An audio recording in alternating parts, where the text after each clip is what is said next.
Hey guys, tonight we're pulling back the sail on one of history's biggest lies. You've been told the Viking sailor's life was about glory, adventure and fearless men conquering the seas. But the reality waiting for you on deck is something else entirely. So before you get cozy, go ahead and like the video only if you actually enjoy these sleepy dives into history, and drop a comment telling me where you're listening from and what time it is for you. I love seeing where in the world you guys are tuning in.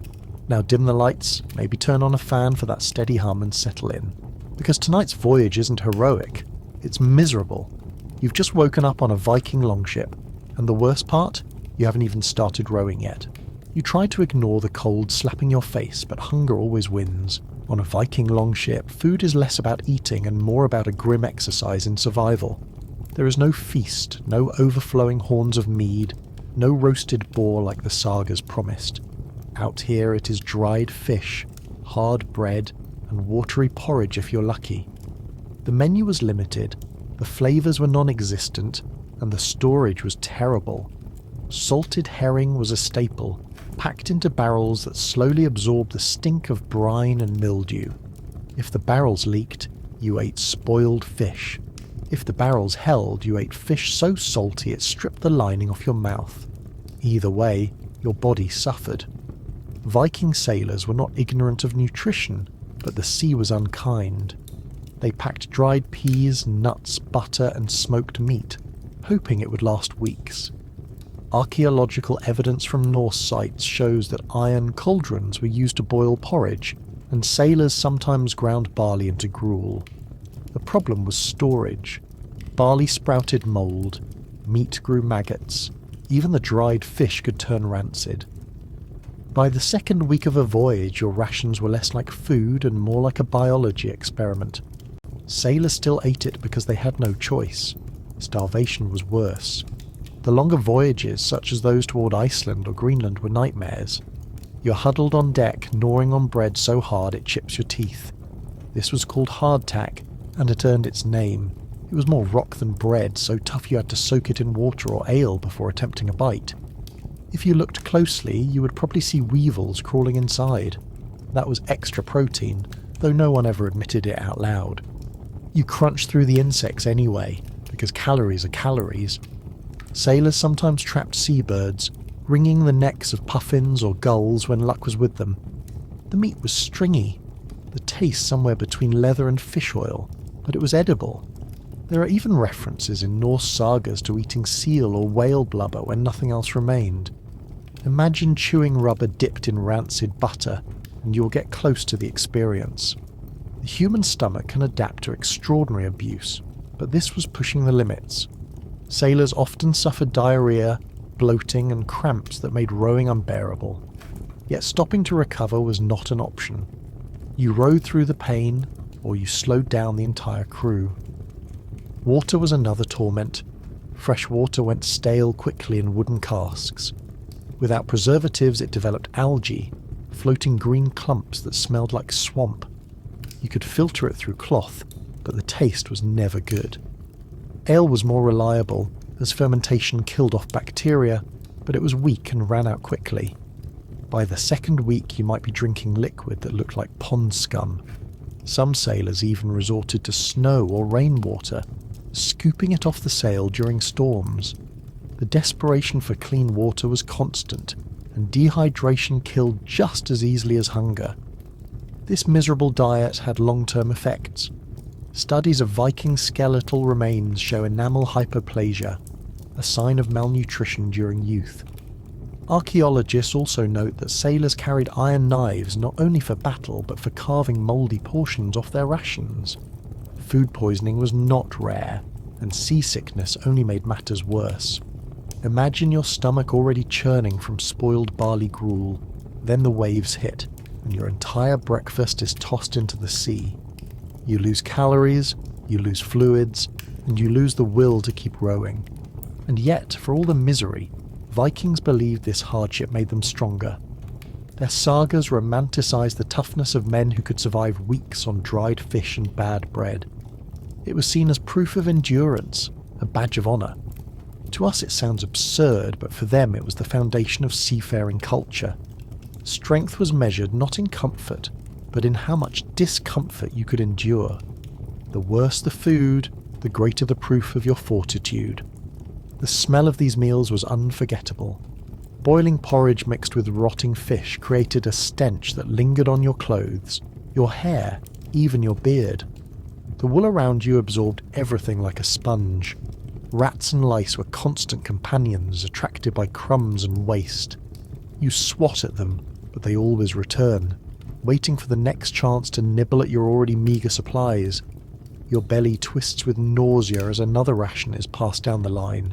A thin ladle of barley gruel, lukewarm and gritty, more water than grain. You choke it down because there is nothing else. Your body craves meat, fruit, anything with flavour, but this is all you will get.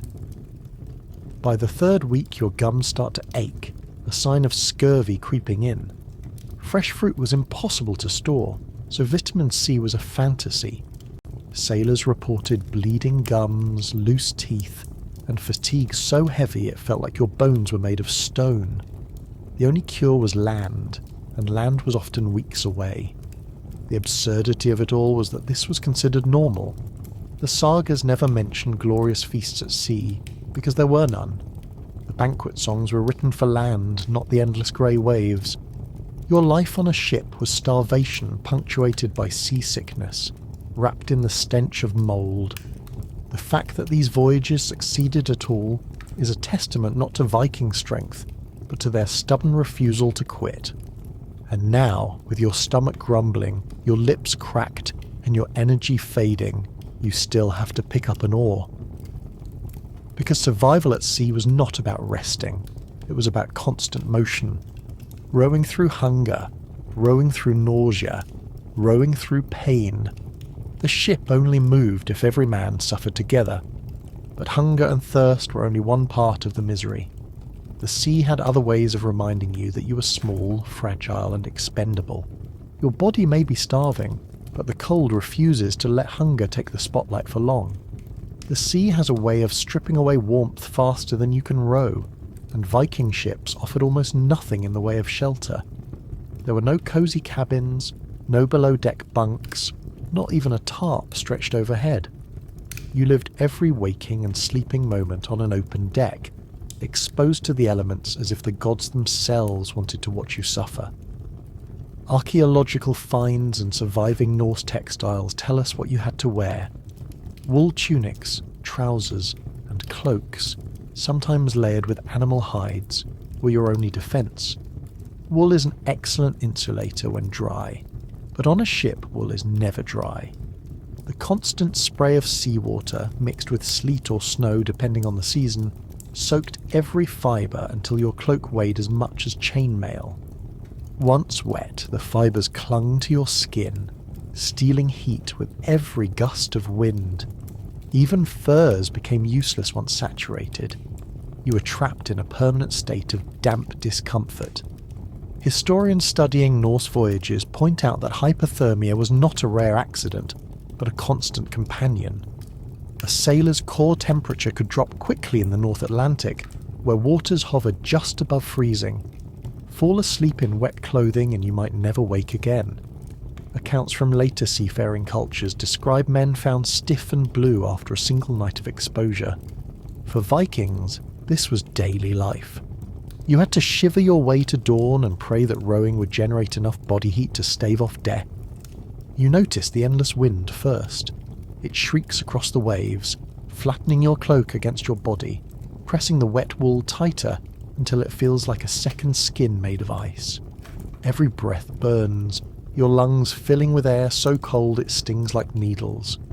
The sensation never stops. There are no warm fires, no dry hearths, only the cruel balance of motion and misery. Rowing offers temporary relief, but the moment you rest, the cold takes back its territory. The absurdity is that Vikings actually believed the harsh climate made them superior sailors. Norse sagas romanticize voyages where storms were not setbacks, but tests of courage. Yet no amount of bravado could prevent frostbite from blackening fingers and toes. Modern studies of human survival show that exposed skin can freeze within minutes in sub-zero winds. Sailors learned quickly to keep moving, to huddle together, to rub limbs until circulation returned. There are accounts of men binding strips of cloth around their feet, creating crude socks inside their shoes, but this offered little protection once water seeped in. Footwear was a particular torment. Viking shoes made from stitched leather were fine on land but disastrous at sea. The salt water stiffened them, the seams leaked, and the cold gnawed at your toes until they were numb.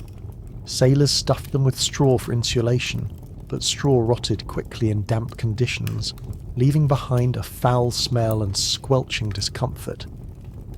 The image of mighty warriors in dragon-headed ships is impressive, until you realise most of them were limping along with frostbitten feet and soggy straw shoes. The nights were worst of all. Without rowing to generate heat, you curled up on the soaked deck, clutching your cloak like a drowned animal. The stars above may have guided navigation, but they offered no warmth. Rain pelted down, soaking you further, while sleet stung your exposed skin. Archaeological studies of Viking graves have uncovered woolen blankets and cloaks thick with lanolin, the natural grease from sheep's wool, which did help repel some water. But after days at sea, even lanolin failed. The wool smelled of sheep, salt, and mildew, and when wrapped around your body it felt more like a damp sack than protection. Exposure was not only uncomfortable, it was dangerous. Hypothermia blurred the mind, slowed reaction time, and created hallucinations. You could fall asleep mid-row, slump over, and tumble into the waves without even realizing it. The North Atlantic claimed many lives this way, silent and unremarkable deaths erased by the sea. To be remembered in saga songs was rare, but to be lost nameless to cold waters was common. Even your beard, a point of Viking pride, turned into an icicle factory. Every exhale froze into tiny crystals that clung to the hairs, creating a stiff frozen mask around your mouth. Imagine trying to chew dried fish with your facial hair frozen solid. You had no razor to fix the problem and no warmth to melt it away. Your face was as much a victim of the cold as your body. The irony was that Vikings sailed during spring and summer whenever possible, timing their voyages with the more favourable months. Yet even in July the North Sea was brutally cold. Storms could whip up at any time, and temperatures plummeted at night. The longships offered no mercy. The shallow design that made them excellent for river raids also ensured that every wave slapped over the gunwales, soaking the crew. Compared to later medieval ships with raised decks and cabins, Viking vessels were torture chambers designed by efficiency, not comfort. The human body has limits, and sailors constantly pressed against them. You can feel your hands trembling as you grip the oar, the chill burrowing deep into your bones. Each stroke of the oar is an act of defiance, a rejection of the sea's attempt to freeze you where you sit. But the sea does not care. It always wins in the end. For now you row, you shiver, you endure. And while the cold gnaws at your body, there is another misery waiting to pounce when you least expect it. The sea was never silent, never still, and what it did to the human stomach could turn even the strongest sailor into a groaning heap of misery. Your stomach is not your friend out here. It lurches and churns in rhythm with the waves, as if trying to keep time with the sea. At first you think you can handle it, but after hours of rocking, the nausea builds like a storm. You double over, heaving into the water, which is the only place left for your breakfast of salty fish to go. And this is not an isolated embarrassment. It is the soundtrack of a voyage. Dozens of sailors leaning over the side, painting the waves with the contents of their stomachs. Modern medicine calls it motion sickness, caused by the inner ear being thrown into chaos by constant rocking. For Vikings there was no term, only suffering. The sagas rarely mentioned seasickness, not because it did not happen, but because it was so common it was hardly worth recording. Archaeologists and historians confirm it was inevitable. Every human body, no matter how hardened, eventually gives in to the endless motion of a longship. Even experienced sailors were not immune. The design of the ships made it worse. Viking longships were shallow and flexible, built to ride waves rather than cut through them. This made them fast and agile, perfect for river raids, but it also meant they bounced like toys on the open sea. Every swell lifted and dropped the vessel with bone-rattling force, keeping your stomach in a permanent state of rebellion. Unlike modern ships with ballast or stabilizers, these vessels offered no relief. You were strapped to the rhythm of the waves whether you liked it or not. The consequences were more than just embarrassment. Vomiting dehydrates the body, strips it of electrolytes, and weakens muscles already pushed to their limit. Rowing becomes torture when your stomach is empty, and your throat is raw from bile. Weakness spreads through the crew like a plague, and suddenly the ship slows, its survival in jeopardy. Imagine trying to hold an oar while your insides are convinced they belong outside. The effort becomes almost comical, except nothing about it feels funny in the moment. The absurdity is clear. You're a fearsome warrior by land, a terror in battle. Yet out here the sea reduces you to a helpless wreck clutching your stomach like a child. Viking culture valued toughness above all, but no amount of toughness can rewire the human ear. Warriors who could face a sword without blinking could not face a rolling wave without retching. It is a humbling reminder that the ocean always had the final say. You notice the smell most of all. The deck is already heavy with salt, sweat and wet wool, but seasickness adds another layer of misery. Vomit clings to the wood, mixing with fish guts, blood from butchered birds, and the occasional waste bucket that tipped over mid-storm. The scent forms a cloud that never leaves, and every breath pulls it deeper into your lungs. For those already sick, the smell is enough to trigger another round, creating a chain reaction across the deck. You gag, your neighbour gags, and before long the entire ship is a chorus of misery. The Vikings did try remedies. The Norse knew herbs like angelica and yarrow, both native to Scandinavia, and used them for stomach complaints. Angelica was chewed for digestion, while yarrow was brewed into teas. But these were land remedies, not sea remedies. At sea you had no herb gardens, only what little you managed to pack in a pouch. Once those ran out, you were on your own. Some sailors chewed resin or pine tar, hoping the bitterness would settle the stomach. It rarely worked. The sea itself offered no relief. Fresh air, which modern advice recommends, was unavoidable. You were already in it. Staring at the horizon sometimes steadies the senses, but only when you're not rowing. On a longship you row constantly, unable to keep your eyes fixed on anything but the back of the man in front of you. The horizon vanishes behind the rhythm of oars and waves. Your stomach spins endlessly, without hope of reprieve. The long-term toll of seasickness is cruel. After days of vomiting, you're weak, gaunt, and pale. Your lips crack from dehydration, your muscles quiver, and your energy drains away.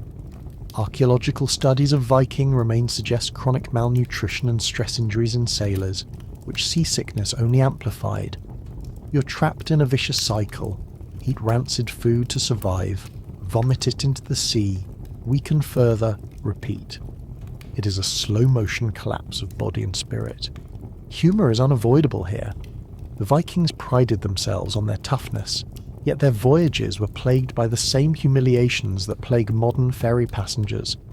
Imagine warriors who crossed oceans, raided kingdoms, and fought kings, reduced to groaning wrecks draped over the side of their ship. The gods of the sagas were supposed to bless sailors with courage, but courage does not silence a stomach. The irony is sharp and unforgettable. Your own body betrays you again. Another wave lifts the ship high, then drops it like a hammer, and your stomach leaps with it. You taste bile at the back of your throat, your muscles spasm, and before you can stop it, the sea claims another offering. You wipe your mouth with a sleeve already stiff with salt, your eyes watering, your chest heaving. Around you, men retch, curse, and collapse against the oars. The ship groans, not only from the waves, but from the chorus of miserable bodies clinging to survival. The horizon is endless, the waves relentless, and your stomach merciless. This is not a glorious voyage. It is a test of endurance measured not in miles, but in wretches. The sea does not care how strong you are, how sharp your axe is, or how many battles you have fought. It only cares about dragging you into its rhythm, and the rhythm is nausea without end. And when the sickness finally subsides, when your stomach at last gives up and accepts its new reality, the sea finds another way to punish you. It does not only shake your body, it threatens to take it entirely. Drowning was the constant shadow that followed every sailor, and the North Sea showed no mercy to those who slipped. The sea was not only a stomach-wrenching torment, it was a predator that never stopped circling. One wrong step, one slip on the slick planks, and you were gone. Viking longships were fast, shallow and agile, but safety was not part of the design. There were no railings to cling to, no ropes strung along the sides, and certainly no life vests waiting in a barrel. The ocean was always inches away, taunting you with every crash of the waves. You can picture it clearly, your body already weak from hunger, cold and seasickness, your boots slipping on wet wood, your muscles trembling from hours of rowing. Then the ship lurches unexpectedly and you lose your balance. There is no ceremony, no dramatic cry, just a splash, a short scramble, and silence. In that moment you cease to be a sailor and become flotsam, another piece of wreckage swallowed by the waves. The Vikings had no real way to save a man once he went overboard. Longships had to keep moving, driven by oar and sail. To turn back was to risk the entire crew, especially in rough seas. And so the rule was unspoken but absolute. If you fell, you were left. This is supported by the ship designs themselves. The long, narrow hulls were built for efficiency, not rescue operations. Unlike later medieval cogs, there was no deck space for complicated manoeuvres. A single man was a loss, but the voyage had to continue. Historians point out that most Vikings were skilled swimmers, which is unusual for medieval Europe. Norse sagas even describe swimming contests, boasting of men who could outlast each other in icy waters, but these contests were held close to shore, not in the middle of the North Sea. Out here, swimming ability was meaningless. The water was frigid, hovering near freezing for much of the year. A healthy man could last maybe 15 minutes before hypothermia shut down his muscles. That is, if he was not already wearing a waterlogged wool cloak and leather shoes, which dragged him down like anchors. The irony is cruel. You're surrounded by water, yet dying of thirst and at risk of drowning at any moment. Every time you leaned over the side to relieve yourself, empty a bucket or haul in a line, you were inches from disaster. The ship rocked constantly, never still, and the wood beneath you was slick with algae, vomit and brine. Your hands blistered from the oars, leaving your grip weak, so if the sea wanted you, it took you. No argument, no second chance. The sagas hint at these dangers in subtle ways. Tales of voyages often mention storms where men vanished, their absence noted only in passing. Death at sea was so common that it barely registered in oral tradition. Unlike glorious battles, there was no honour in slipping into the waves. Your body was not buried, no cairn marked your name, and no songs carried your memory. You were simply gone, another sailor claimed by Ran, the sea goddess who collected drowned men in her net. Norse mythology gave the sea a hunger of its own, and every drowning confirmed the myth. You notice the fear in yourself most at night. The ship creaks and sways, the darkness endless on every side. The stars may offer navigation, but they do nothing to ease the knowledge that one stumble in the dark means oblivion. No one will see you fall, no one will hear you scream over the wind. You will simply vanish, and the ship will keep going. That thought gnaws at the back of your mind with every step. The absurd details pile up. You're a warrior with axe and shield, prepared to raid kingdoms, yet you could be undone by a misplaced step on a wet plank. You trained for combat, not balance beams, and yet balance was what kept you alive. The human body is not meant to move like this, constantly swaying. knees bending against the rhythm of the sea. Hours turned into days, and days into weeks, all spent fighting against the ocean's attempt to hurl you into its depths. Some Viking burials give us eerie reminders of this danger. Skeletons recovered from ship burials show signs of bone wear consistent with rowing, but there are also records of men simply listed as lost at sea. Their possessions were divided without ceremony, their names whispered with resignation. Archaeology has no way to recover the bodies that vanished entirely, which means the number of drowned is lost to history. But given the conditions, it was undoubtedly high. Your own fear spikes again as a storm rises. The sail whips violently, the oars groan, and waves crash across the deck. Every man clings to his place, teeth chattering, knuckles white. You feel your feet sliding, your grip slipping. The water that pours across the planks tugs at you, urging you toward the edge. You fight against it, knowing that the sea has claimed countless before you and will claim countless after. The waves rise higher, the ship drops lower, and you pray that your strength holds. The storm eventually passes, but the fear never does. You live in constant awareness that survival is temporary. The sea is patient, waiting for the smallest mistake, and mistakes are inevitable. Your body aches, your grip weakens, your focus fades. Eventually everyone falters. That knowledge presses on you like the weight of the ocean itself. And even if you manage to stay aboard, the misery is far from over. The sea still has other ways to torment you, creeping into your skin and hair, leaving behind an army of tiny invaders that never stop biting. Even if the sea did not take you, the smaller things always would. Your body was never truly your own on a Viking ship. It was shared with creatures that crawled, bit, and multiplied in the shadows of your clothing. You could fight storms with oars and guts, but you could never fight lice. They always won. Archaeologists have found Viking combs carved from bone and antler, many of them worn smooth from constant use. These combs were not for style. They were weapons in an endless war against lice. Excavations of Viking burials have turned up fossilized nits, still clinging to strands of hair after more than 1,000 years. Proof that these tiny invaders were as much a part of seafaring life as the oars themselves.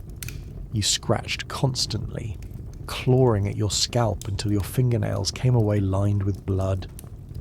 Relief was temporary. Within minutes you felt the crawling again. It was not only your head. Your body was a banquet for parasites. Fleas nested in the seams of your damp-wool tunic, biting at your skin in 1,000 tiny stabs. Bedbugs hid in the cracks of the ship's planks, coming out at night to feast while you tried to sleep on the soaked deck. Every itch was a reminder that you were never alone. You shifted, scratched, cursed, and endured. There was no escape. The absurdity is in the details.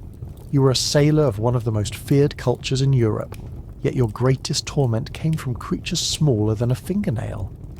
Men who wielded axes and raided kingdoms still scratched themselves raw in the dark. Lice did not care about honour or bravery. They only cared about warmth and blood, and you provided both in abundance. The smell made everything worse. Vikings wore wool soaked with sweat, salt and mildew, which created a perfect paradise for insects. Parasites thrived in damp fabric, multiplying quickly. Without soap or clean water, there was no way to wash them out. Your cloak became a mobile ecosystem, alive with crawling things that fed and bred while you rowed. Historians note that Vikings occasionally boiled their clothes in water, or washed them in streams while on land. But on long voyages there was no such luxury. By the second week your garments were as much alive as you were. Worms added another layer of misery. Studies of Viking latrine pits show eggs of roundworms, whipworms and tapeworms, parasites that thrived in communities with poor hygiene. On ships, the lack of sanitation meant that infection spread easily. You were already weakened by hunger and seasickness, and parasites drained what little strength remained. Your stomach swelled, your bowels ached, and your energy bled away silently. The irony of starving while harbouring creatures that ate your food for you was not lost, though you had little energy left to laugh about it. The itching was relentless. You notice it even now, crawling across your scalp, burrowing into the folds of your clothes, biting at the tender skin behind your knees. You scratch until your skin is raw, but the relief never lasts. Some sailors burn the seams of their clothing with embers to kill the eggs, but this only damaged the fabric. Others plucked lice and cracked them between their fingernails, a grim ritual repeated endlessly. There was no winning, only enduring. The sagas rarely mention parasites, but absence does not mean they were gone. The silence speaks of something so universal it was unremarkable. Every sailor carried them, every sailor suffered. It was not a story worth telling, because it was not unusual. It was ordinary misery, woven into the fabric of daily life as tightly as the wool cloaks you wore. Your beard, already frozen stiff with salt, became another battlefield. Lice burrowed into the thick hairs, turning your face into a home. Imagine trying to chew dried fish while scratching your chin raw, your fingernails raking through coarse hair. You smelled of sea, mildew, and blood, and now you bled more from the scratches you inflicted on yourself in desperate relief. The humiliation was complete. Modern studies of Viking burials confirm the scale of infestation. Nits, eggs, and lice have been found in graves across Scandinavia and beyond, proof that no one escaped them. The fact that combs were buried with the dead suggests that grooming was considered essential, not for vanity, but for sanity. To go without combing was unthinkable, even when death was certain. It was a final weapon against an eternal enemy. And you feel it now, in your own skin. Every movement brings another bite, another itch. Your cloak shifts, and you swear something is crawling down your spine. You want to rip your clothes off and throw them into the sea, but they are all you have to keep the cold away. So you scratch, you endure, and you row, always carrying the knowledge that your body is not your own. Parasites were not just uncomfortable, they were dangerous. Open sores from scratching became infected, pus swelling beneath the skin. In a world without antibiotics, even a small wound could fester into something lethal. A sailor weakened by lice and worms was less able to row, less able to fight, less able to survive. Parasites did not just make you miserable, they thinned the line between life and death. And yet, for all this, the voyage continued. The ship pressed on, driven by aching arms and crawling skin.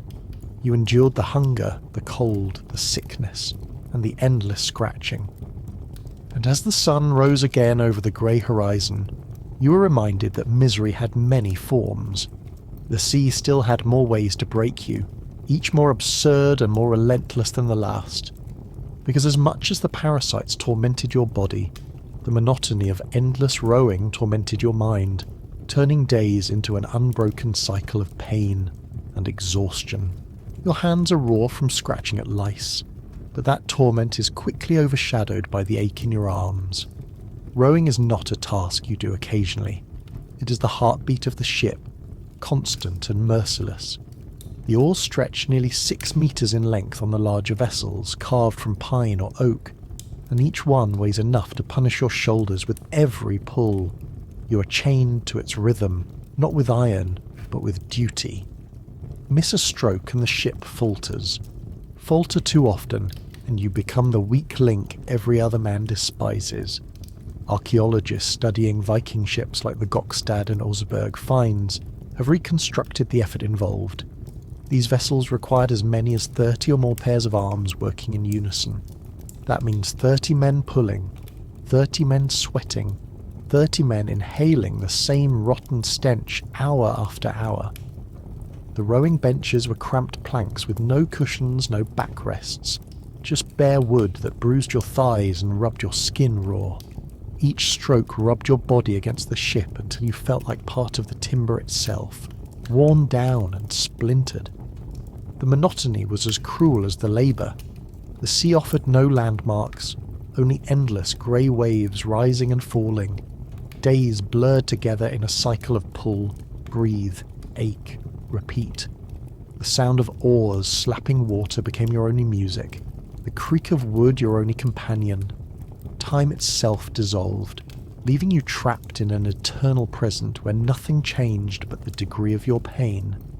Sailors often measured progress not in miles, but in the soreness of their muscles.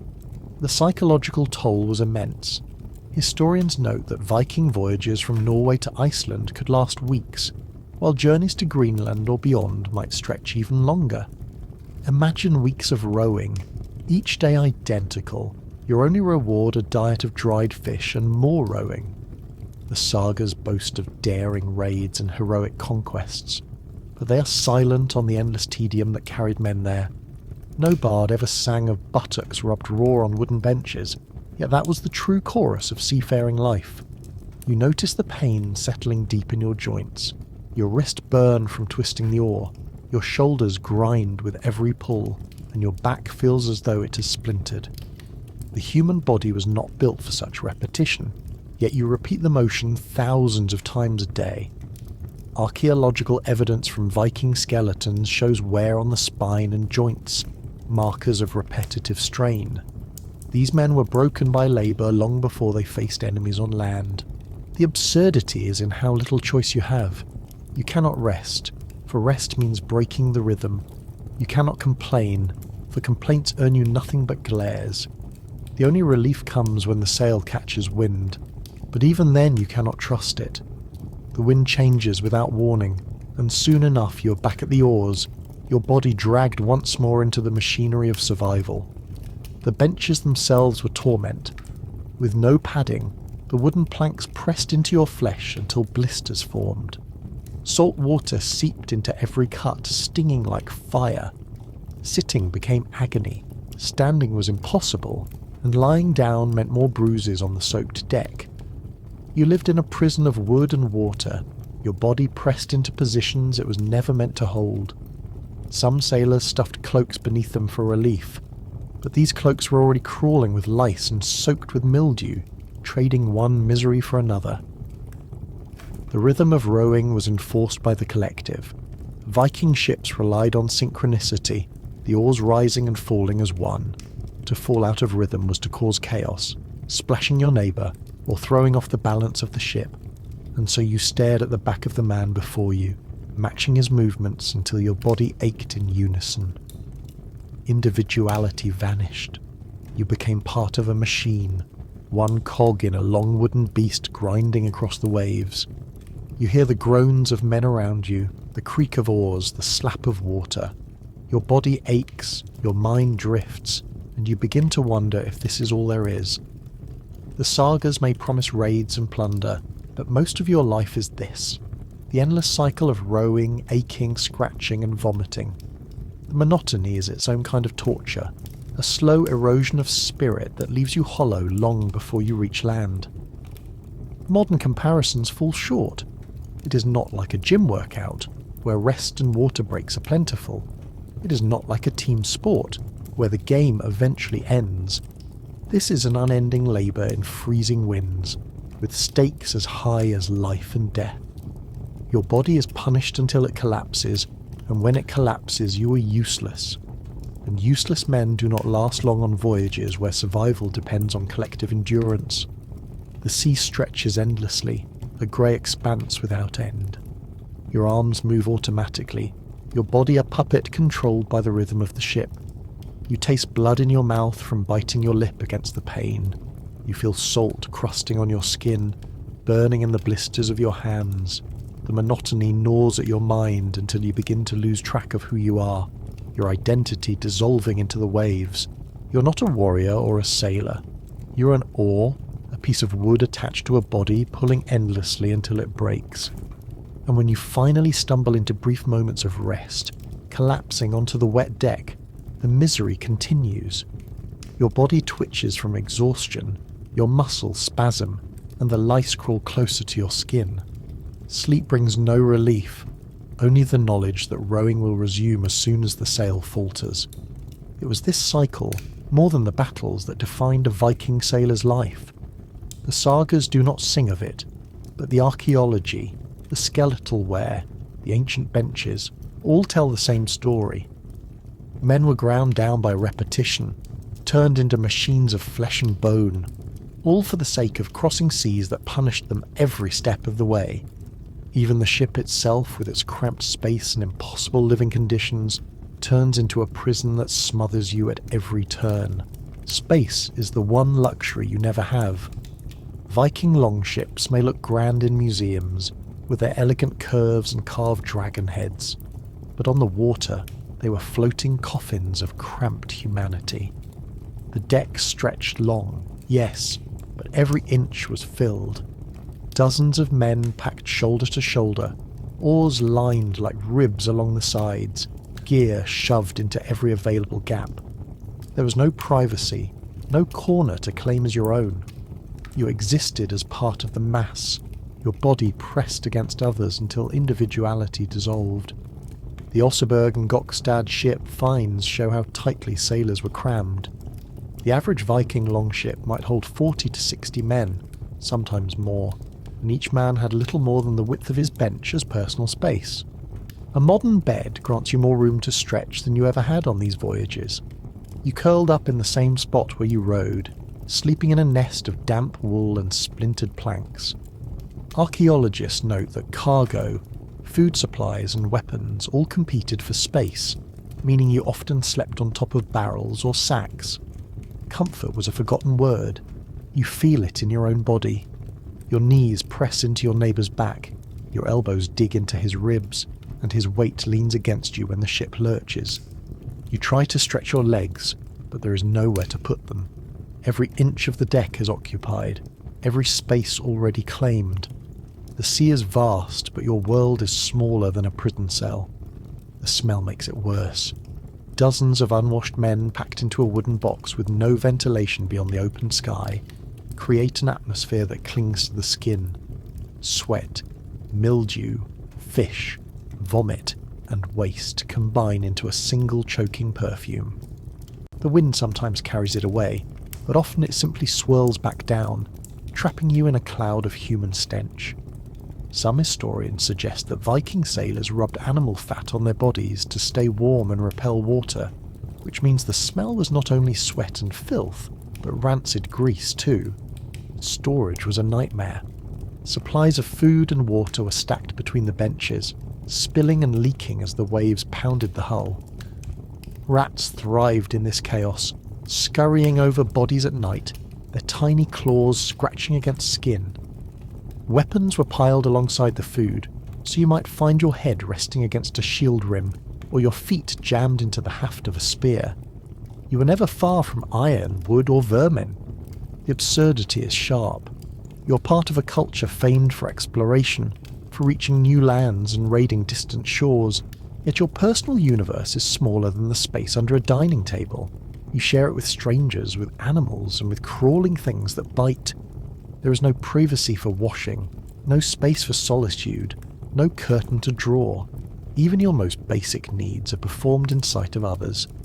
Archaeological studies of ship reconstructions have revealed just how claustrophobic it was. On a ship 20 metres long, 50 men might squeeze aboard, each allotted less than half a metre of personal space. This was not a warship designed for comfort, but a raiding tool designed for speed. Every inch of deck was meant for function, not for the men crammed onto it. The sagas boast of swift voyages and daring landings, but they are silent on the elbows in your ribs and the stench in your nose. Your body aches not only from rowing, but from sitting hunched. With no backrest, your spine curves painfully, every vertebra grinding against the next. Sleeping is worse. You lie down on planks already soaked with seawater, your cloak barely keeping you from freezing. The lice crawl freely, the rats scurry, and your neighbour's breath fills your ear. You close your eyes, but there is no escape. Even in dreams, you're pressed in on all sides. The monotony of rowing was bad enough, but the confinement was a different kind of torture. The sea was infinite, yet you lived in a world of inches. There was no walking, no stretching, no escape from the bodies around you. Modern studies of confinement show how quickly the human mind begins to fray when deprived of space. Anxiety rises, tempers flare, and patience wears thin. For Viking sailors, this was daily reality. You endured not only the sea, but the constant irritation of your fellow men. Fights did happen. The sagas describe quarrels breaking out on voyages, sometimes violent, though rarely romanticized. Imagine trying to row in rhythm while despising the man beside you. His elbow jabs, his stink overwhelms, his breath rattles in your ear. You cannot move away, cannot trade places, cannot escape. Tension built until it snapped, sometimes with fists, sometimes with blades. And yet the voyage had to continue, the rowing had to resume, the tension buried again until the next eruption. You notice the way the ship itself seems to squeeze you. The sides are low, the planks narrow, the benches crammed. The shallow draft that makes the vessel so swift in rivers leaves you sitting almost at sea level, waves crashing over and soaking everything. You feel less like a sailor and more like cargo, stacked and forgotten, ferried across waters that want you gone. The truth is that Viking ships were marvels of engineering for their purpose. They were light, fast and flexible, able to cross oceans and sneak up rivers. But they were never meant for comfort. The men who sailed them were treated as expendable fuel, no different from the oars they pulled. You rowed, you endured, you survived if you were lucky. Comfort had no place in this design. Your back is numb, your legs cramp, your neck stiffens. The ship groans, the men shift and the rats scurry. You're trapped in a floating cage surrounded by misery on all sides. And just when you think you've grown used to it, another wave of discomfort arrives. Not from the bodies around you, but from the sky itself. The storms of the North Sea were waiting, and they would turn your floating prison into a drowning chamber of thunder and salt. The sea is never silent, but when the storms come, it becomes a living monster. You already sit inches from the waves, but now those waves rise higher than the ship itself. The long, narrow vessel lifts on the swell, creaks like an old bone, then drops with a crack that rattles your teeth. Water pours across the deck, drenching you again, as if you were not already soaked from weeks of spray. Every gust of wind feels like it wants to strip the sail from its mast and hurl you into the abyss. Historians know Viking ships were marvels of flexibility, built with overlapping planks riveted together. This clinker-built design allowed them to flex with the water, instead of snapping like stiffer ships. It was the reason Vikings could reach Iceland, Greenland, and even North America. But that same flexibility made every storm feel as though the vessel might shatter at any moment. The planks groaned, the rivets strained, and you sat listening, wondering if this would be the night the sea split your world in two. The storms of the North Sea and the North Atlantic were merciless. Medieval chronicles describe entire fleets swallowed by waves, ships vanishing without a trace. Lightning split the sky, thunder rolled across the water, and rain fell in sheets so heavy you could not see the man beside you.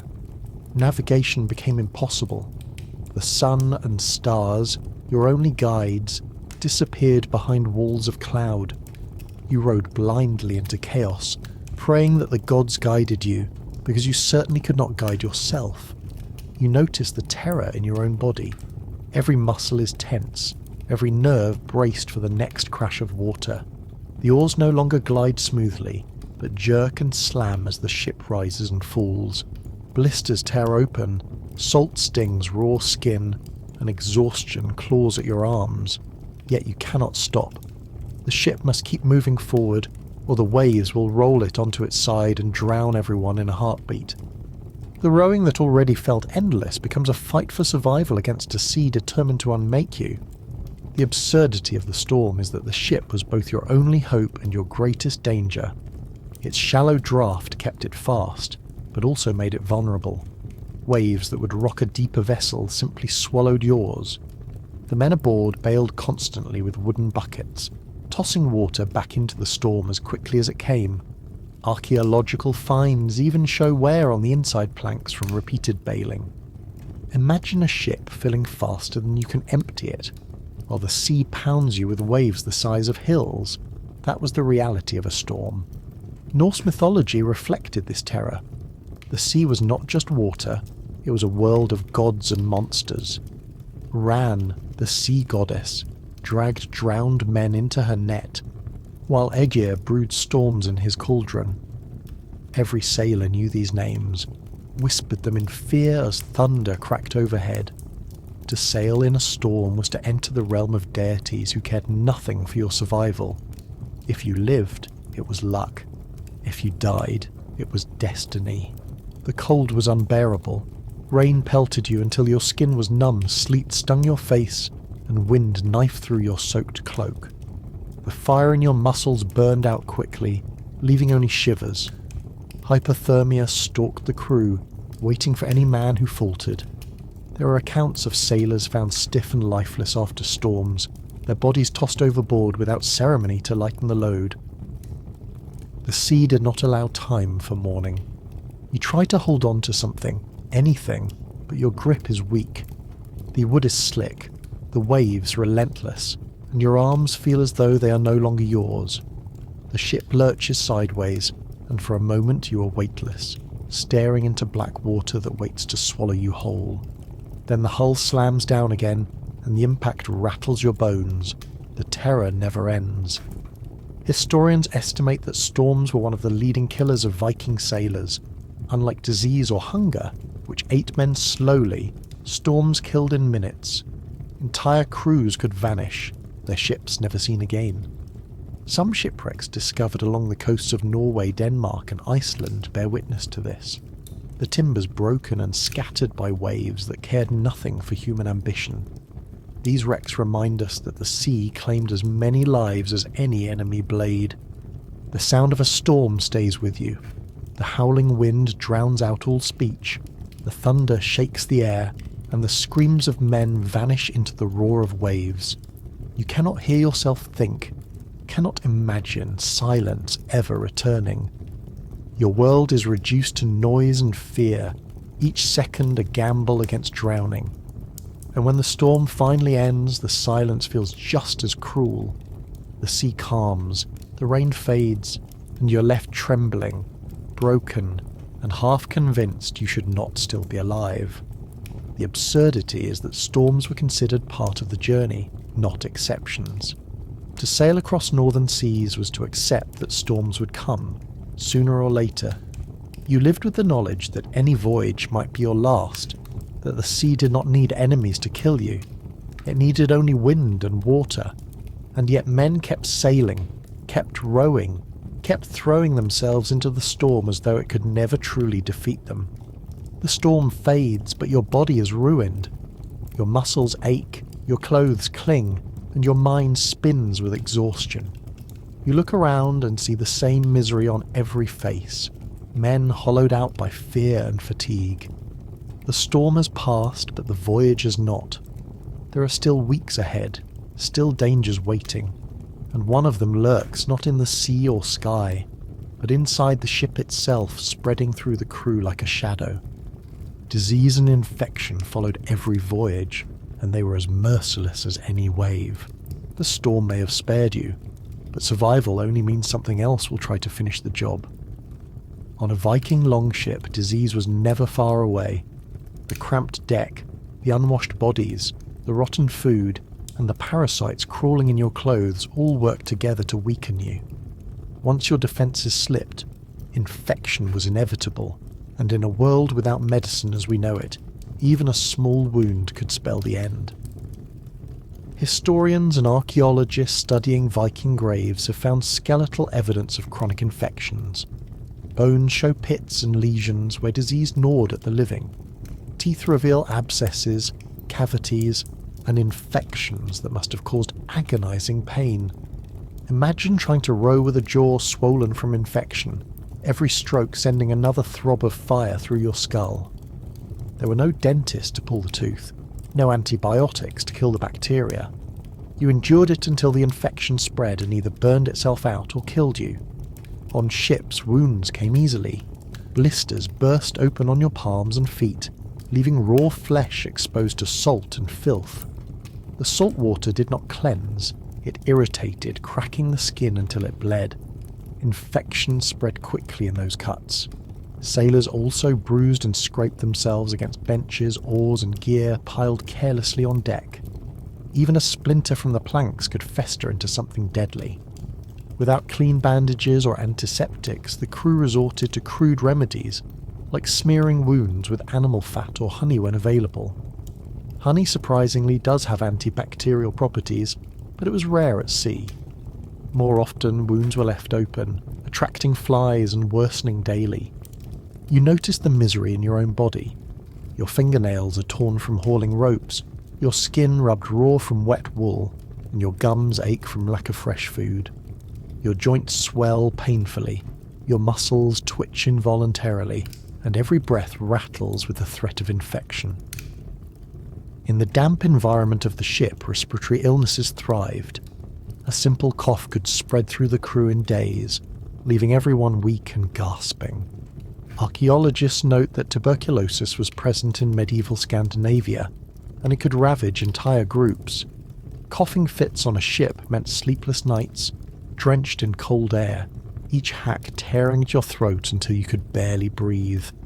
The absurdity is how quickly small problems became catastrophic. A toothache became an abscess became sepsis, and sepsis meant death. A blister became a sore became a festering wound, and soon you were too weak to row. The ship did not stop for you.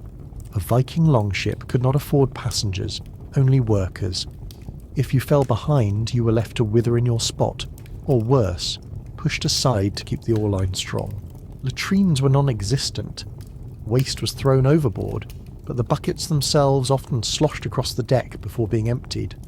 Contamination spread quickly, and diarrhea was as deadly as any storm. Dysentery thrived in such conditions, draining men of fluids and leaving them delirious.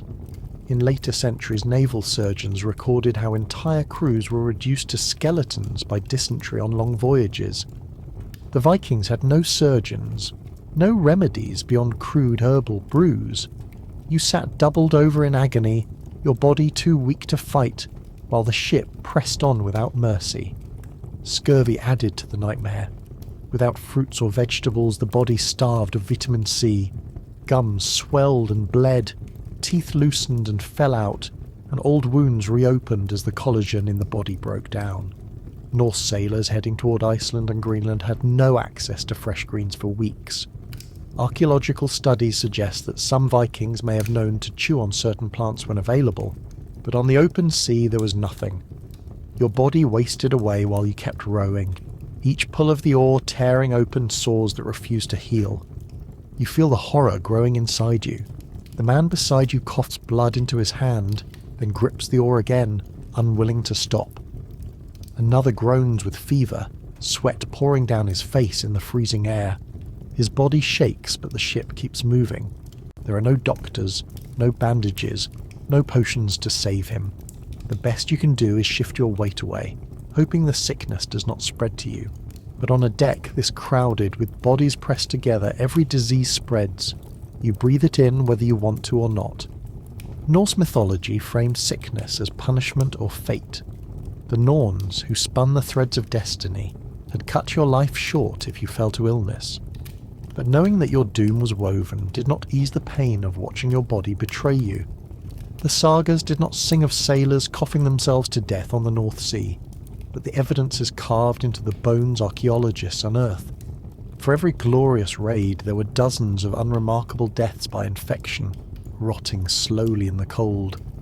The stench of sickness lingered. Fevered bodies reeked of sweat and pus. The deck stained with fluids no one had the energy to clean. Rats took advantage, nibbling at scraps near the sick. The smell became part of the ship, a permanent fog that clung to every plank. You could not escape it, even in sleep. You breathed disease into your lungs every moment. The absurdity is sharp. You are part of the culture that carved its way into history, that reached America centuries before Columbus, yet you could be undone by diarrhea, a toothache, or a splinter. The sea demanded strength, but the body was fragile, and infection was the quiet killer that never stopped hunting. And just when you think disease cannot spread further, another misery waits. For the ship was not only a vessel of men, but of vermin and stowaways that carried their own plagues. The rats that skittered across your skin at night were not just hungry, they were vectors, and they were never truly under your control. They are always there. You hear them before you see them, the tiny claws scratching along the planks, the faint squeak slipping through the groan of the hull. At night they crawl over your legs, nibbling at crumbs and gnawing at ropes. Rats have claimed the ship just as much as the men have, and unlike you, they seem to thrive at sea. Archaeological digs in Viking settlements tell us rats were constant companions. Their bones litter old middens, their teeth marks carved into wood and bone. Ships carried food, and where there was food, there were rodents. Grain, dried fish, even hard bread became their feast. Your rations already barely sustain you, yet every night rats chew through sacks and barrels, taking their share. Their droppings mix with the rot, their fleas leap to your skin, and their stink adds to the perfume of misery already choking the deck. You notice them scurrying even now. One darts across a bench, its fur slick with salt, its tail dragging across your damp cloak. Another disappears into a crack between planks, vanishing into the belly of the ship where it nests. You swat at them with your oar, but it is useless. For every one you see, there are 10 you do not. They breed quickly, turning the vessel into a floating colony. The truth is simple. The ship belongs to the rats as much as to you. The absurdity is that in some twisted way the rats are better off. They feast on your spilled food, they curl up dry inside the cargo where the planks are tightest, and they never row a stroke. Their only duty is to multiply, and they excel at it. While you starve and freeze, the rats fatten themselves on whatever scraps they can steal. In sagas, men are remembered for bravery. In reality, the survivors that always won the voyage were the vermin. Rats were not the only animals aboard. Ships carried livestock for longer journeys, goats and sheep tethered to the deck to provide milk or fresh meat. The animals suffered the same as you, drenched by spray, weakened by hunger, but their presence made the ship even filthier. Droppings spread across the planks, mixing with vomit and waste until the floor was a slurry of filth. Pigs sometimes came too, their squeals joining the chorus of groans and waves. You rode in the company of barnyard animals, their smell soaking into your clothes until you carried it everywhere. Fleas and lice multiplied in this stew. Studies of Viking combs and bedding show how common these parasites were. The fleas did not care if they fed on man or goat. They bit indiscriminately, leaving behind itchy welts. You scratched until you bled, and the rats feasted on the flakes of skin you shed. The ecosystem of the ship was relentless, every creature taking its share of your misery. Norse mythology may have praised the gods of sea and storm, but no prayer was ever written for the sailor who awoke to a rat chewing his ear. Yet such stories must have happened, because the rodents were bold. Hunger drove them close, and darkness covered their raids. At night you felt them brush against your skin, tiny bodies darting in the shadows. You curled tighter, but it was useless. The rats always came. There was no way to be rid of them. Cats, the traditional solution to rats, were sometimes kept by Vikings, but not always. Archaeological finds confirm that cats were valued in Norse culture, both for companionship and pest control, but you could not always bring one aboard. Without them, the rats ran unchecked, carving paths through your stores and through your sanity. You tried to trap them, but for every one caught, more appeared. Their numbers always outpaced your efforts. The humiliation is complete. You are a warrior meant to raid kingdoms, yet here you sit, swatting helplessly at rats, while they chew through the bread you desperately need. You gnaw at a piece of hardtack, pretending not to notice the holes already bored into it, but the knowledge is there. You eat alongside vermin, and sometimes you eat after them, your food already tasted by whiskers and teeth. The fleas carried by rats posed another danger. Later centuries would learn that fleas spread plague, and while there is debate about whether Vikings carried the same strains, the potential was always there. A bite could lead to fever, fever to weakness, and weakness to death. The sagas never told those tales, but the archaeology of Viking cemeteries shows evidence of sudden death tolls which may have been caused by outbreaks. On a ship, such an outbreak would spread like fire through straw. You feel the scratch in your throat now, the itch on your skin, the hollow ache of hunger sharpened by the knowledge that rats feast while you suffer. The sea pounds around you, but it is the tiny claws that haunt your thoughts. Every bite you take may already be fouled, every scrap of food already compromised, and yet you keep eating, because to starve is worse. The absurdity of it all is that these voyages, remembered for their daring, were at their core battles against vermin, filth, and starvation. The men who reached foreign shores did so not because they conquered the sea, but because they outlasted the rats.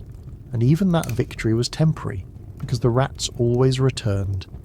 The ship rocks, another squeak rises from the shadows, and you realise once again that your misery has layers upon layers. The rats may bite, but the true insult waits above your head. For the sun itself, the only guide across the endless sea, was as unreliable as everything else in this floating coffin. The rats scurry in the dark, but your eyes lift to the horizon, where another problem waits. How do you even know where you're going? The sea offers no roads, no signs, no landmarks beyond endless waves. Navigation on a Viking longship was equal parts skill, ritual, and desperation. And when it failed, you simply vanished into the ocean with no record you were ever there. Historians and archaeologists studying Viking voyages know the Norse used the sun and stars as guides.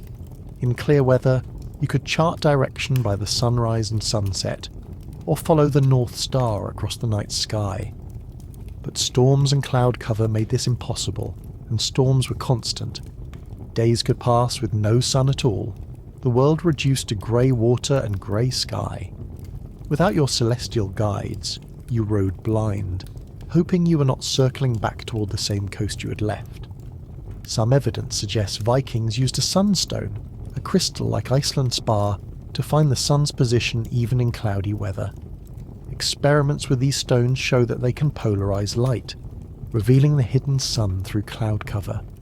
It is a brilliant trick, but it required a steady hand, a clear eye, and the knowledge of how to read it. And in the chaos of a storm, when the deck rocked and waves crashed, even the most skilled sailor struggled to trust such tools. One mistake could mean drifting hundreds of miles off course. You notice the uncertainty gnawing at you. The ship moves forward, but toward what? A rocky coastline ready to smash the hull. Open oceans stretching endlessly until supplies run out. The Vikings did not have maps as we know them, only oral knowledge passed down from other sailors. Routes to Iceland, Greenland and beyond were remembered as patterns of days and stars. If memory failed, the sea swallowed you whole. Archaeologists still debate how many voyages ended this way, with ships lost and never seen again. The absurdity is that this culture, famed for its daring, was navigating blind more often than not. You're told the gods guide you, that fate weaves the thread of your journey, but it is hard to feel divine protection when the only thing between you and death is a cloudy sky and a guess. Norse sagas speak of voyages blown wildly off course, men landing in strange lands they had not intended to reach. Some even suggest this is how they reach North America, stumbling into Vinland not through design but through desperation. Land-finding techniques were crude but clever. Sailors released ravens into the air, watching which direction they flew to find land. If the birds circled and returned, land was far away. If they vanished toward the horizon, you followed, praying their wings knew better than your oars. Other times you studied the waves themselves. Experienced sailors claimed they could read the swell of the sea, recognizing patterns that hinted at nearby land. The flight of seabirds, the colour of the water, even drifting logs all became clues. Yet none of these were certain. A raven might die in flight, waves might deceive, and drifting logs could travel for miles. You feel the creeping dread of being lost, The sea offers no forgiveness for mistakes. Supplies dwindle, men weaken, and the horizon offers nothing. You row, but every stroke may be carrying you further from safety. Hunger claws at your stomach. Thirst cracks your lips, and still you have no idea where you are. The endless monotony of rowing turns into a spiral of despair when you realise you might not be rowing toward anything at all. Archaeological finds of Norse settlements in Greenland and Newfoundland prove that some ships made it astonishingly far, but for every successful landfall, countless ships likely vanished. No sagas were written for them. No songs remembered their names. The ocean erased them completely, as though they had never existed. Their bones, their ships, their misery sank into silence. You try to imagine the nights, the sky clear, the stars bright, your only hope of knowing where you are.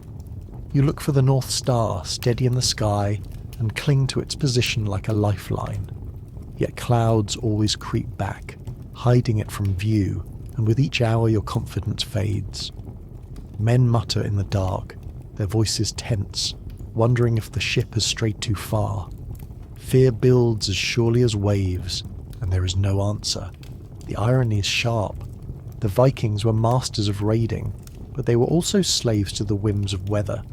Their reputation for reaching distant lands masks the truth that they did so with nothing more than intuition and luck. Modern sailors use compasses, charts, and instruments.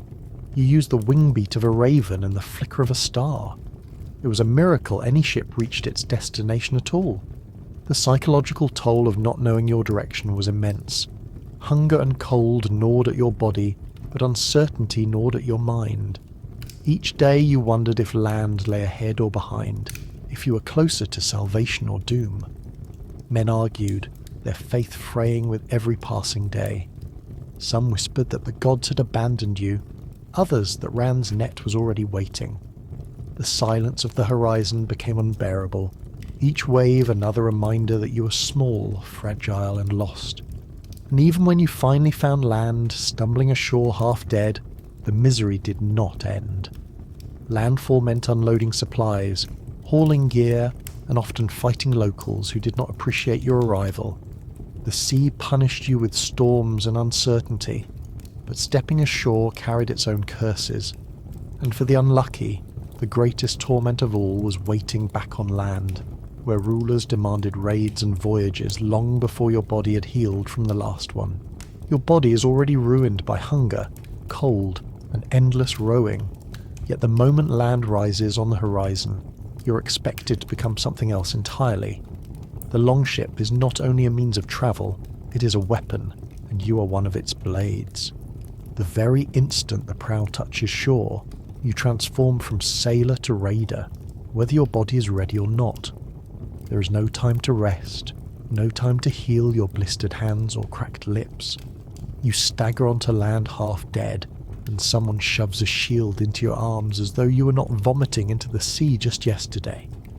The sagas celebrate the landings, stories of men storming beaches with axes raised, striking terror into villages. They do not mention that most of those men could barely stand upright after weeks at sea. Archaeological evidence from Viking grave goods shows weapons buried with sailors, proof that the same men who rowed were also the ones expected to fight. There was no division between warrior and sailor. If you could hold an oar, you could hold a spear, and that was all the qualification required. You notice the absurdity immediately. Your muscles twitch from exhaustion. Your joints scream with every movement, yet now you're asked to sprint across rocky beaches in heavy wool, swinging an axe with arms that can barely lift themselves. Your lungs burn, your knees buckle, but the expectation is absolute. Weakness is shame, and shame is death. Viking culture did not honour excuses. You fought, even if your body was finished, and if you fell, you were simply another casualty the ship would sail home without. Historians studying Viking raids in England and Ireland note how sudden and brutal they were. Ships landed quickly, crews disembarked in minutes, and attacks began immediately. This speed was their greatest advantage. It also meant you never had time to recover from the voyage. You leapt from a floating prison into combat with no pause, no strategy beyond speed, and no chance to regain your strength. The sea took half of you, and the battle took the rest. Weapons made the misery worse. Archaeological finds of Viking axes, swords, and spears show how heavy and brutal they were. The average axe was not a lightweight tool of elegance, but a thick hunk of iron on a wooden shaft designed to smash through shields and bone alike. After weeks of rowing, lifting such a weapon felt like trying to swing a tree. Shields made of layered wood and often reinforced with iron added another burden, weighing several kilos and draining your already empty reserves. You feel the heat of battle press against the cold still clinging to your body.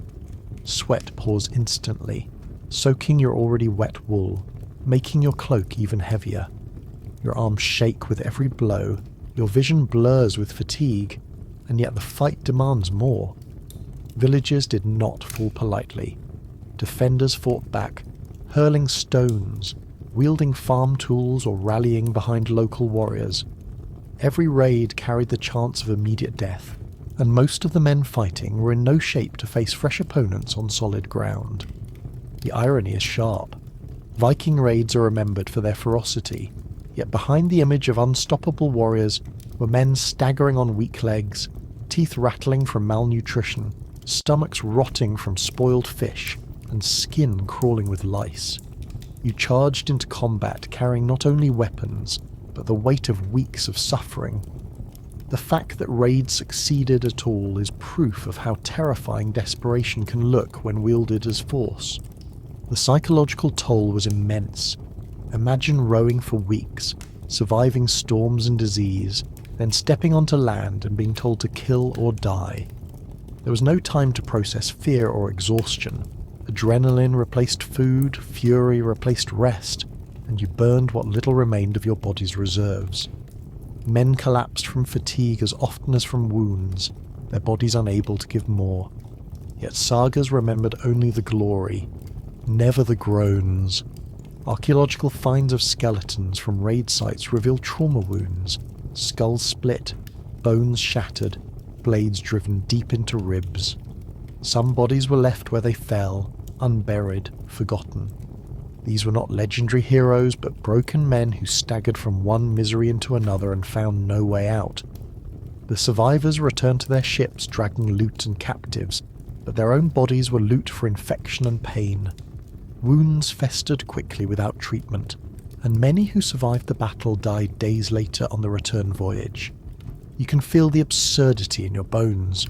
Your arms shake as you try to lift the axe again, your shoulders burn from weeks of rowing, your stomach churns from hunger, and still you swing. The ground beneath your feet is strange after so long at sea, your balance unsteady, your legs trembling. Every strike is a gamble, every step a struggle. You are both warrior and corpse, fighting because the culture demands it, not because your body can sustain it. Even success offers no comfort. Villages burn, loot is taken, captives abound, and you stagger back to the ship dragging spoils you can barely lift. There is no rest, no banquet, no moment of peace. You collapse back onto the same wet planks, lice crawling, rats scurrying, oars waiting for your hands. The misery continues, uninterrupted, the sea calling you back before your wounds have even closed. The sagas sing of glory, but archaeology whispers the truth. Viking sailors were raiders, yes, but they were also victims of their own endurance. Their victories were carved not only from strength, but from suffering so constant it blurred the line between survival and madness. And as you sit once more on the ship, your body broken from both sea and land, you realise the voyage itself was always the true battle. And yet even after the raids, when blood has dried and loot has been gathered, another misery takes its place. The return voyage awaits, and it offers no relief, only more storms, more hunger, and the looming certainty that the sea is not finished with you yet. You stagger back onto the longship, your arms still trembling from battle, your cloak stiff with blood and salt. You think the misery might finally ease, that perhaps the return home will be gentler than the voyage out. Instead, The ship feels heavier, slower, more cursed than ever before. The benches are the same planks of misery, the lice still crawl in your wool, but now there is loot piled around you, weight that drags the vessel deeper into the water. Gold, weapons, livestock, even captives huddled at the centre, all pressing against you as the oars dip once more. Historians note that Viking raids often returned laden with plunder. Archaeological finds across Scandinavia reveal silver coins from the Islamic world, carved reliquaries from Christian monasteries, and weapons forged far from home. But all of that had to be hauled back across the sea, turning a fast ship into a sluggish beast.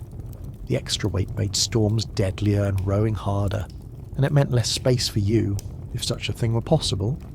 You're wedged tighter than before, your legs pinned against barrels, your arms scraping iron as you pull the oar. You notice how the air grows fouler.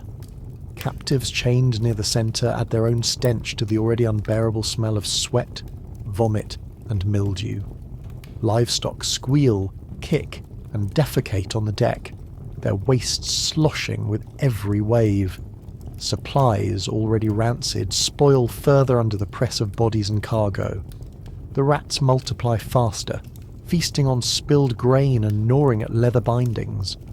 The ship becomes a floating pit of filth, yet you have no choice but to endure it. The absurdity is sharp. You risked your life for silver and relics, yet now that very silver might drown you. Extra weight lowered the freeboard, the distance between waterline and deck, meaning every wave crashed aboard with more fury. Archaeologists examining shipwrecks along Norway's coast have found hulls split apart, their cargo spilling into the sea. Plunder did not guarantee wealth. Sometimes it guaranteed death. Your body groans under the strain. Every stroke of the oar feels heavier than before, your muscles shredded from weeks of labour. You're wounded, your skin infected, your stomach empty, yet the expectation is the same. Row or be useless. The captains did not care how broken you were, only that the ship reached home with its treasure intact. And so you row, coughing and shivering, with silver coins clinking against your ankles and rats chewing at your toes. The storms feel crueler on the return. Perhaps it is your body's weakness. Perhaps it is the added weight, but every swell threatens to roll the ship. Lightning cracks overhead, rain lashes your face, and you bail water faster than you can row. Men mutter prayers to Aegir and Ran, hoping the sea gods will let them return alive. Others simply vomit in silence, too tired to care if the gods listen. The ship creaks like an old tree, its planks straining with the burden of loot, men, and misery. Some historians argue that more men died on return voyages than during raids themselves.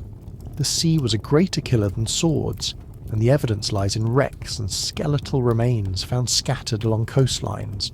There are accounts of ships limping back with half their crews gone, not from combat but from starvation, infection, and drowning. Imagine the humiliation. To survive a raid only to die on the return, your body tossed overboard without ceremony as your comrades clung to their oars. You feel the despair in your bones. The horizon offers no comfort. Each mile rows slower than the last, each day feels longer. The food is gone, the water fouled, and the sickness spreads unchecked. Gums bleed, wounds fester, bowels cramp. The captives huddle in silence, their eyes wide with fear, as if waiting for you to die so they might take your place on the oar. The livestock weaken, some collapsing dead, their bodies dragged overboard to lighten the load. Every loss is another reminder that this voyage is not a return but a gamble. The absurdity is complete when you realise that even victory feels like punishment. The spoils weigh you down, the captives stink beside you, and the sea laughs at your suffering. You wanted glory, but what you got was more rowing, more storms, more disease. The longship is not a vessel of triumph.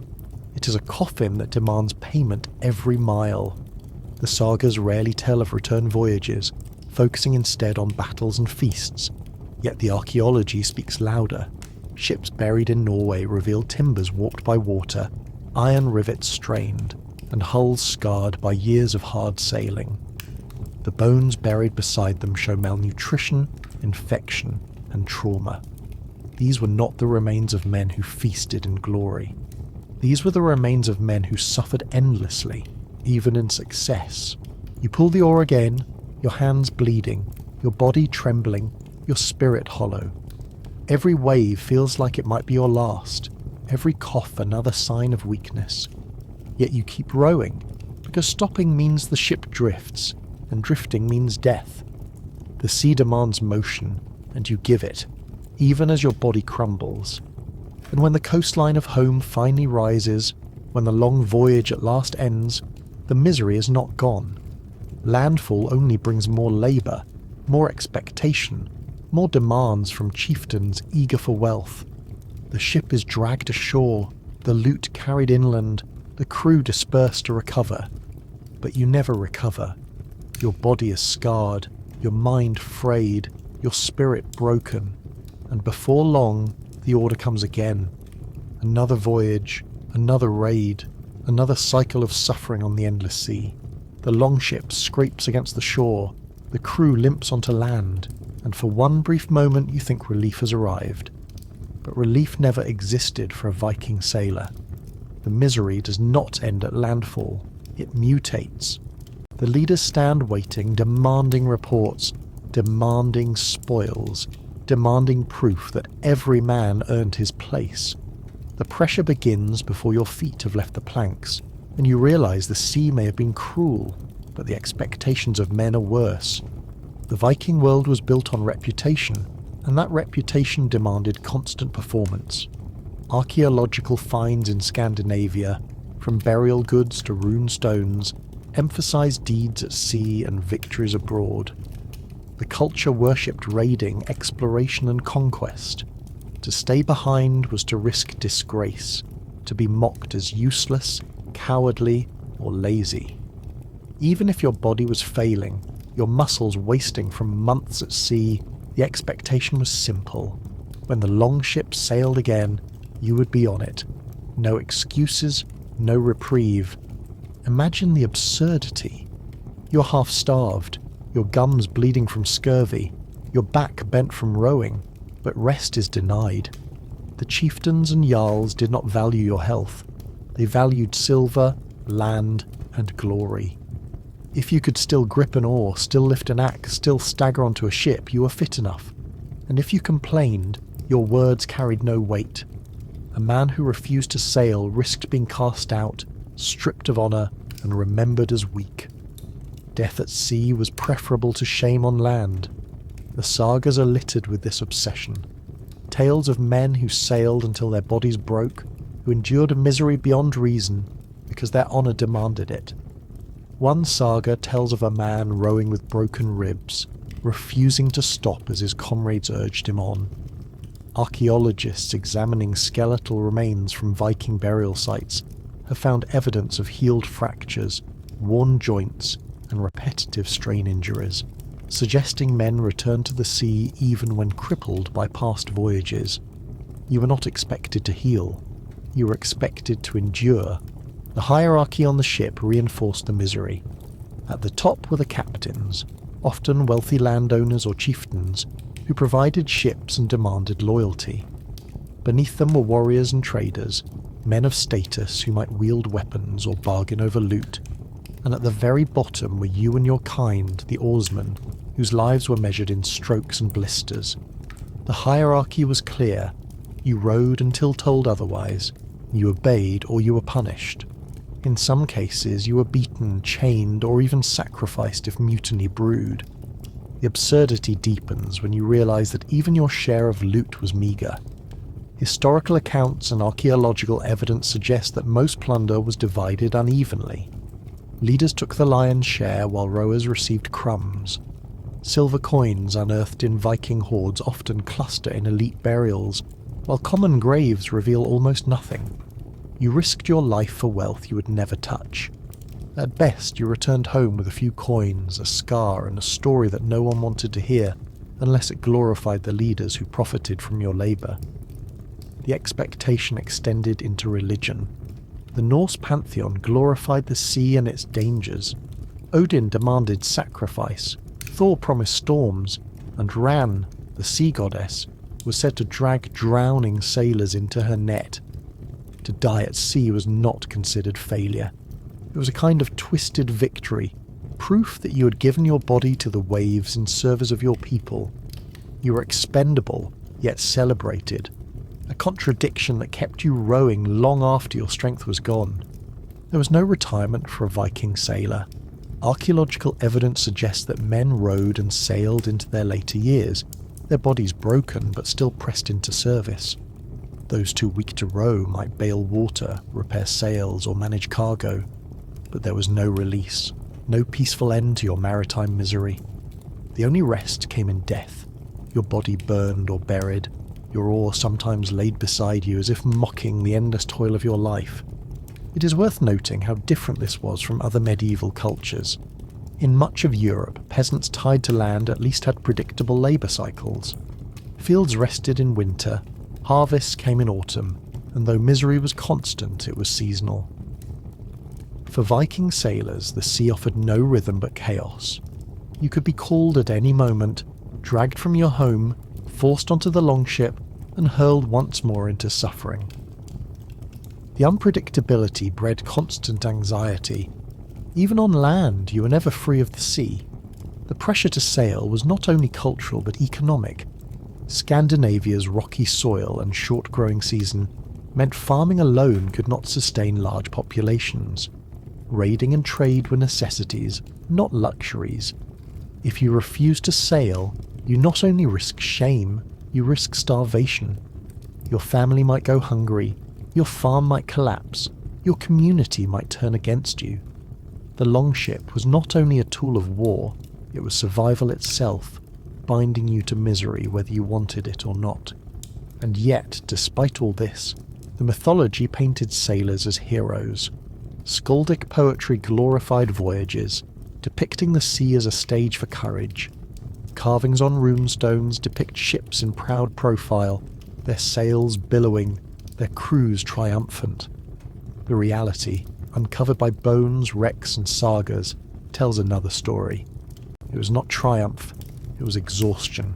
It was disease, hunger, and endless labour disguised as glory. So you stumble ashore, your back bent, your skin blistered, your pockets empty. The leaders clap each other on the back, the wealth paraded in halls, the captives sold in markets, and you return to your hut, collapsing in the dirt, praying for a reprieve. But there is no reprieve. The next voyage looms, the sea calling, the culture demanding, your misery unending. You will sail again, because you must, because everyone says you must, because the longship does not release its grip until you are buried in the ground. Your body was never designed for the Viking longship, yet it was chained to it for life. Rowing for hours on end carved grooves into your bones that no saga poem ever mentions. Archaeological remains from Viking burials show spines warped from endless strain, shoulders worn down by years of repetitive pulling, and knees locked from crouching in the same hunched position. Imagine your lower back turning into a permanent knot, your arms frozen in a rowing arc, your hands cracked so deeply from salt and friction that they looked more like driftwood than flesh. There is a strange cruelty to it. The longship was sleek, fast and terrifying to those it attacked, yet to the crew it was a floating torture rack. The benches were narrow planks with no padding, designed not for comfort but efficiency. Sitting there for hours, you rubbed your thighs raw against wood, your tailbone grinding as if into stone. The lack of back support meant every stroke bent your spine into submission. Even modern rowers with padded seats and careful coaching develop chronic pain if they overtrain. Now multiply that by years at sea, with no medical relief, no rest, and no choice but to keep pulling. Then there was scurvy, a disease caused by vitamin C deficiency. It rotted your gums, loosened your teeth, and made your legs swell painfully. Viking sailors had little access to fresh fruits or vegetables on long voyages, surviving mostly on dried fish, flatbread, and preserved meat. Archaeologists have found bone lesions consistent with scurvy among Norse populations, evidence of a slow, painful decay hidden under their rugged reputation. You could be 20 years old, but your gums looked like you had been chewing rocks for decades. The salt water made everything worse. Cuts from oars or rope burns quickly became infected, festering into swollen wounds. Salt preserved fish, but not flesh, and your own skin was its favourite victim. Your lips cracked until they bled, your nostrils crusted with salt, your eyelids blistered from constant spray. Modern sailors wear oilskins, goggles, protective gloves. You had wool, leather, and sheer desperation. Viking medical knowledge was crude, relying on herbal poultices, cauterization, or simple amputation if a wound turned septic. To lose a finger was bad. To lose a hand meant the end of usefulness, and an oarsman deemed useless was easily replaced. Even your sleep betrayed you. On a longship there were no hammocks, no cabins, no cosy corner where you could collapse in peace. You slept on the deck, exposed to wind and rain, your body curled around your oar like it was a pillow. Studies of shipwreck remains show layers of organic bedding, hay, animal hides, sometimes seaweed, spread across decks. They offered little protection against the cold. You woke as damp as you had fallen asleep, your muscles stiffer than before. If you did manage to sleep deeply, you risked rolling against another man, lice crawling from his hair into yours, fleas using you both as a banquet. The diet compounded your misery. Salted herring, dried cod, smoked meat, hard bread. Caloric enough to survive but lacking in variety. The monotony destroyed appetite, yet hunger forced you to chew. Modern experiments in Viking diet reconstructions reveal that preserved fish taste like salted leather after weeks at sea, edible only because the alternative is starvation. Some expeditions likely carried barrels of ale or mead, but alcohol dehydrates and water casks often turned stale or slimy with algae. Drinking was sometimes more punishment than relief. Then there was the sheer cold. The North Sea and North Atlantic are brutal, even in summer. Hypothermia lurked in every icy gust. Archaeological finds of woolen cloaks, fur-lined boots, and layered tunics suggest sailors bundled in everything they owned. But once soaked, those clothes trapped cold against the skin. Hypothermia could set in within hours, dulling the mind, slowing the heart, dragging men quietly toward death while the ship kept rowing. To collapse was to doom the crew, so comrades sometimes forced the half-frozen upright, gripping their arms, making them row through delirium. A frozen body was worse than a dead one, because at least the dead could be tossed overboard. The sheer scale of physical damage lingers in the archaeological record. Skeletal remains from Viking cemeteries often show bone spurs, healed fractures, arthritis far beyond expected age. Imagine men in their 30s with the bodies of 80-year-olds, their joints ground down from a lifetime of rowing and hauling. The sagas sing of warriors swinging axes, yet the bones tell of sailors struggling to stand upright without pain. Add to this the mental toll. Imagine weeks on end staring at the back of another man's head, the same horizon, the same sea. Rowing in rhythm, hour after hour, your mind frayed by monotony. Studies of sensory deprivation show how repetition can break human spirit. For Vikings, the boredom was punctuated only by fear. Storms, raids, sudden attacks, the creak of wood that might herald a leak. Your nerves never rested. You lived between tedium and terror, your body crumbling all the while. And yet there was no sympathy, no retirement, no medical leave.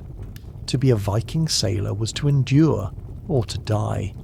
Every voyage wore you thinner, every year hollowed your body deeper, and still you returned to the sea, demanded by culture, by economy, by honour, until your body finally gave out. By the time you were buried, often with your oar laid beside you, it was not a symbol of triumph. It was a gravestone carved into wood, marking a life spent bent and broken by waves. If you enjoyed rowing through frostbite, ghosts and fish guts with me, do me a favour and let me know in the comments what historical nightmare you'd like me to drag you through next. Maybe you want to suffer as a Roman gladiator. Maybe you'd rather starve in a medieval monastery. Or maybe you just want to know how bad Victorian plumbing really was. Your votes decide how much worse this gets. And if historical suffering is your idea of relaxation, make sure to check out my other videos where misery is served fresh daily. Because nothing says sweet dreams like realising you would not have survived 10 minutes in the past.